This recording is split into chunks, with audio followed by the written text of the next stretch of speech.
Hello and welcome to Stream Table. It's been away because the neuromuscular condition's been playing up, which isn't just muscular, it also affects the nerve endings throughout the body. So I have problems walking, I end up with speech problems, slurred speech, get more words wrong than usual, cognitive function problems, just a whole slew of things. But I wanted to get a video done. I'm still recovering, but I thought we'd do a nice quick one today. And that's using Krita the way we would with Adobe doing photo restorations or fixing a photo, and showing you that it really is better than generative fill in Photoshop. And it's free if you've got the hardware to use it. So Krita is free, AI Diffusion is free. I'll leave a link to Ackley so you can get over and donate to him to encourage him to keep doing the work.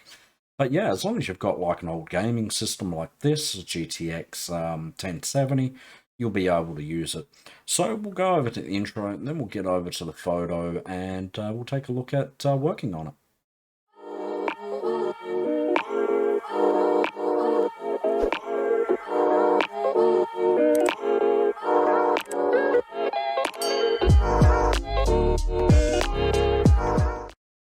Okay, so we've got the photo here, and a couple of things first. One, the layout. I will leave a link below, or to the left, or to the top, or wherever YouTube decide to put it. So you can download the links and get the exact layout that I've got, so you don't have to mess around, because there's a few different layouts underneath the workspaces, and if you put my layout in, you'll get this one here, which has all the palettes, the color selection tools, the generative fill at the bottom here, providing you have it installed. Otherwise, you'd need to go through the Dockers and set it all up and move it to where you want, so that may save you a bit of time. I will today be using the Lightning Juggernaut model, still my favorite. I'm using my sampler, which I will leave in the links below, and I'm using 7.1.9. The diffusion selection I have set up to 2, 1, 2. That's important because it's when you select something, how much extra the AI will add to it to fan it into the image. We want smaller. First thing we're going to do is, because this is an older system, we're going to scale the image to a new size. And we're just going to put 700, so nice small size. We'll put that in there. So it's a 700, which will make it a little faster to do. Now we want to fix the missing ear. Older model phone, doing the selfie, holding it out, and, clicking that button, just clicked an ear off. So we're going to come through and we're going to crop, but we're going to out crop, meaning we're going to add a little bit of extra to the image. So once we've done that, we're just going to select that section. We're going to select it as smallly as we can. And then we're just going to hit expand and we're going to let it do its thing. So we may need to type in hair tied back, pink glasses arm, and black shirt. And we'll do an expand on that one.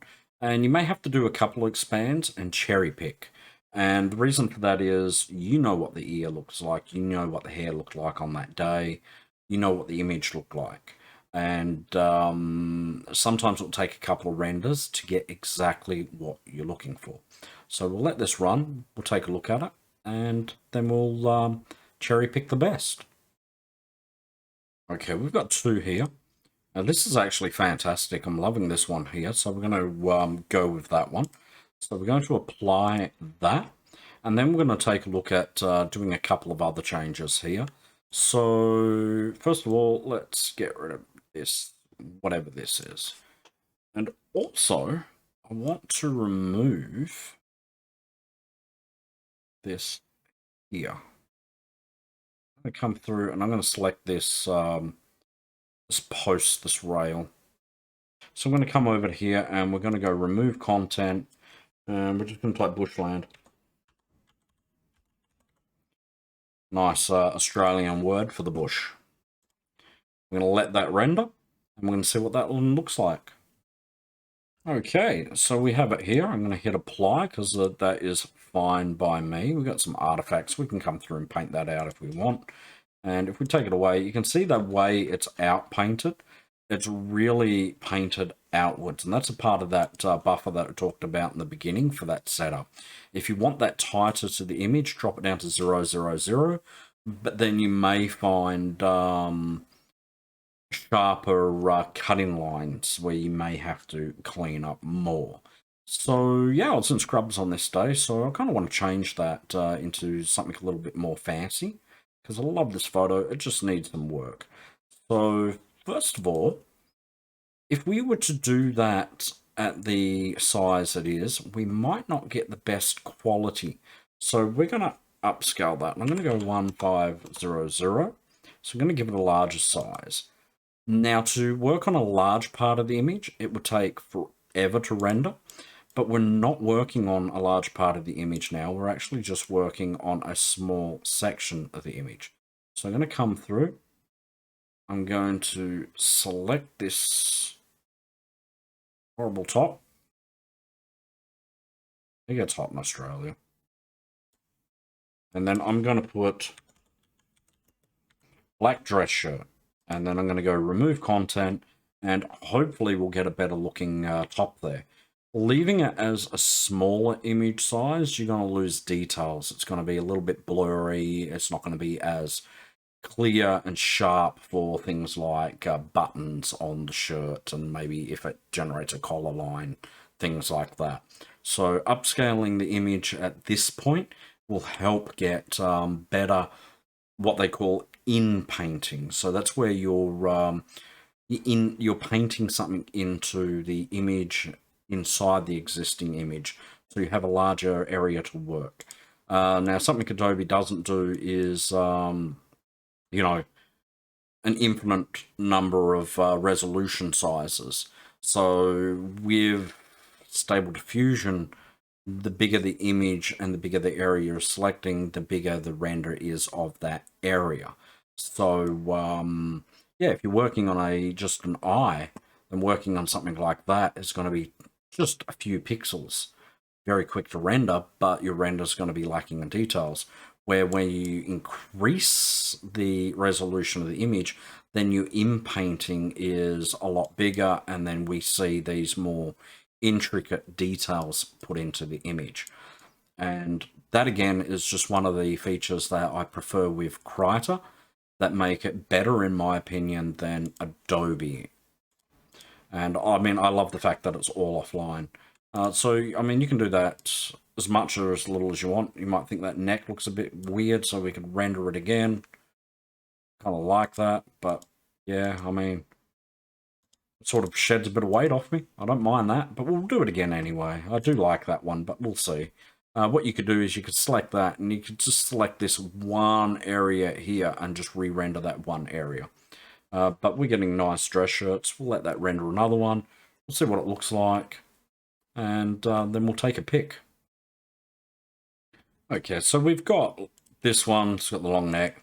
That one, it's not bad. I personally like it. Sort of makes me skinnier. And you got this one. But another thing that you can do is we come off on that deselect. So you got the original with my rather large frame. So you can come to strength and you can lower that. Now, what that's going to do is it's going to keep it more to the original image. If you go too low, it's just going to generate the original image. If you go too high, it generates completely new. But if we just drop it back a little bit, and we've got to find the balance between it because it may keep skin here. But if you can find that balance, what it will do is it will actually keep it more to the original frame of the body. So we'll do that, and we're going to hit refine, and we're going to do it at 80%, and hopefully that will keep it more to my broader shoulder lines and not make me look so skinny, which, you know, I mean, back when I was a young teen, that would have been right, but as I got older, it got wider. And we can see here that it's seeing the skin color, so we're getting it to follow more suit, but it's putting the hand in. So there is a method to tricking the AI. So what we could do is we could come through and drop a layer here, and then we could grab our paint tool. We can select black, So on brush, our image size, and we can just paint this section in here. And this will stop AI from seeing the skin tone and go, okay, well, you know, there's skin there. Obviously, it's a part of a body, and I'm going to draw a hand in, as great as that looks. So now that we've got that, if we hit that refine again, and we can take it back further now, we're going to take it down to 70, and we'll hit refine. And because we have the black here, we don't have skin anymore, and AI is looking at what it can see. So seeing that, we shouldn't get the hands. And we can see here that it's following through. Now, it's more in line with the original shirt, too original. So we're going to crank that up. We're going to try 85. And we'll try again because I really do want that dress shirt look. So, but we can see here that it's really following the framework of the original photo. So we need to find that balance between it. So it's a little bit of play. And but this is something you can't do in Adobe. So you might only ever get that in Adobe and nothing better because you can't give it the control that you can here. So you can see that we've got great control. It is following more of the lines. So, and we can do that again. We can do that as many times as we want. We can drop that up to 90% and try again, and we can find one that fits the best. This works well. I can come through, I can select this area, and I might be able to render an undershirt underneath. So we'll try this and we'll see what this one looks like. We'll do two more. Okay, so here we are. So this one's at 95%. This one's at 90%. This one's at 80%, and this one here, I think was at 80% as well. And this one here was too low. I think this one was 70%. So you can see as we increase it, we also get more detail in the image, but we can also see that we're still keeping in line because it's able to see more of what we're looking for. We start to lose a little bit when we go down to the 95%. But at the same time, it's not like 100% where it's completely ignoring the framework of my body. So this one actually works perfectly. So we will apply that one. There's a bit of a neckline there. That's okay. We can easily just come up. We can go on a race, and we can just sort of paint in an undershirt. But we can just do that like that and just make that look like it's sort of collaring into it. We'll take that out a bit, undo freehand. And we can select that section there.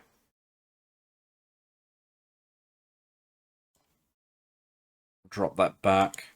And you can just clean up little areas of it like that. So we can have the undershirt. We can come down here and clean up that as well. We can blacken that up later if we need to. So coming through, let's take a look at the partner's top there, the wife's top. So we can come through and we can just select like this.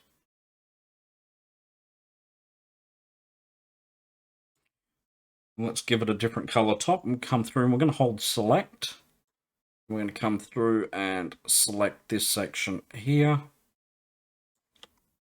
And we're going to put in, I'll put in female pink shirt, and I'll put the word female in there just so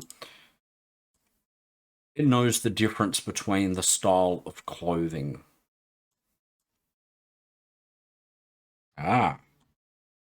Because it's on 95%, we got the same top, so we don't want that. So we're going to make sure that we get what we're actually looking for. So we'll go remove content again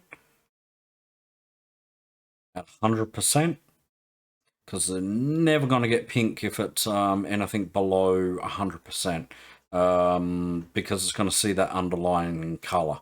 The only way we're going to get pink is at 100%, or if we color that selection in first. So we're going to go 100% and generate again. Okay, so there we go. We've got our pink top there now, so happy with that. We'll apply that one.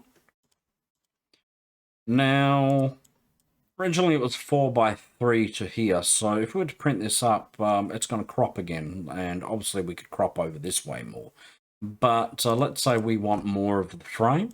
We can just drag that down now, double click, and we can just simply expand the bottom.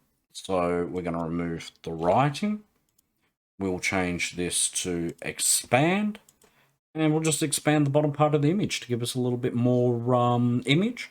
And then when we print it up, we can come in and we can actually select and frame the image a little bit better, so it's not so above down, that it's more targeted for front on. Okay, so of course you got to cherry pick because sometimes it still does weird stuff. You may need to put in negative prompt when you're doing areas, face, extra person, so forth. And then once you get it right, you get something like this. Now from here, we can select and we can actually clean up. So you see how you've got that line there? So we can come through and select the clothing. And we can drop this down to 30%. You can come through here and copy that prompt back in. So we'll have to apply that one. And then we can hit refine. And then it will clean up and redo this so you won't have these sort of marks on it. So we can do that with the entire image and just clean up a little bit more. And you can go stronger on strength or lower on strength to clean that up. So you can change that shirt more or less until you get the image that you're actually looking for. So yeah, you can work on that image. So you can see that we're building our image up and we're getting a lot better than what we originally had. So if we would come through from the bottom and turn off everything, you can see how that image is building. So you can come through and build up that image like that, okay? And you can see here the way it has cleaned up. So we go off, and you can see that line running through there for the way the diffusion has rebuilt it. And we can click here, and you can see that it has cleaned up and generated a top on the original. And we can keep doing that, so we can fix the skin areas and so forth. Okay. So after going through and doing more of a cleanup and applying it, this is what we got. So I've darkened up a little things. I've changed the shirt's a little bit different with the way I've cleaned it up. We have a little bit of a reflection in the glasses, which I'm not too keen on. Going to try to just remove that one section there, and we'll see if we get lucky. I'm hoping we don't get too much of a buffer where it stands out. I want it to sort of just be black, so remove the arm. Problem is, you can see the eye underneath the old Oakleys, and yeah, I don't know how that's going to go because we're obviously can't see the eye through that portion. So we might end up just leaving that reflection, which is clearly my arm outreached with the camera. That worked actually well. So white and black. So that's actually really beautiful. You can even see it's like generating a little bit of eye underneath it. So yeah, might need to clean that up a tiny little bit. But there it is. We've taken a photo and we've reworked it. And we're not paying a monthly subscription. We're doing it 100% free. Don't need Adobe. Best part is we can put any model that we want in there. So if we're not getting the results that we're looking for, we can try a different model. So we have full control. We can put negative prompts in there to make sure that, you know, that the shirt has sleeves. We can describe it. We can just control it fully. So there it is. That's Krita AI Diffusion. Why I find it better than Adobe Generative Fill. It's just more control that you can actually do in it. Especially when you can go through and actually put negative prompts in and say, hey, don't do this, don't do that, so you don't get those random little things. And then you can control it to say, hey, pay attention to my original image so it's not making me a skinny body when I'm a broad person. You can't do that with Adobe, at least not at this stage. Krita has a lot more power, a lot more control. Yes, it is a little bit more complex, but going through watching my videos, you'll learn how to use it very, very quickly, and you'll be able to do amazing things with it. So, of course, don't forget to like, subscribe, and get the bell on for notifications. It does help the YouTube algorithm to push the video out to more people, which means the more people that actually see this video and then they share it on to their friends, and then the more people that actually use this program, hopefully the more people will get over to Actly, wherever that link may be, left, right, it's in the comments, so it could be on the side of the screen, might be at the bottom. I'll get over to Actly and hopefully leave donations, which are an incentive for him to keep working on the program and making it better and better and better. It already is fantastic. Depending on what you want to do right now, this second, the likelihood is Writer can do it. It's not just an AI image generator. It is made to be an image editing tool, just like Adobe, but with more power than Adobe. So like, subscribe, get the bell on for notifications. Try it out and see what you think for yourself. And of course, I'll see you in the next Streamtabulous video. Thank you for watching my video and sticking around to the end. If you like my videos, it'd really help me out if you could like and subscribe. It helps the YouTube algorithm to push my videos out there to more viewers, which in turn helps me and helps everyone. So thank you for watching my video and hanging around to the end, and I will see you in the next video.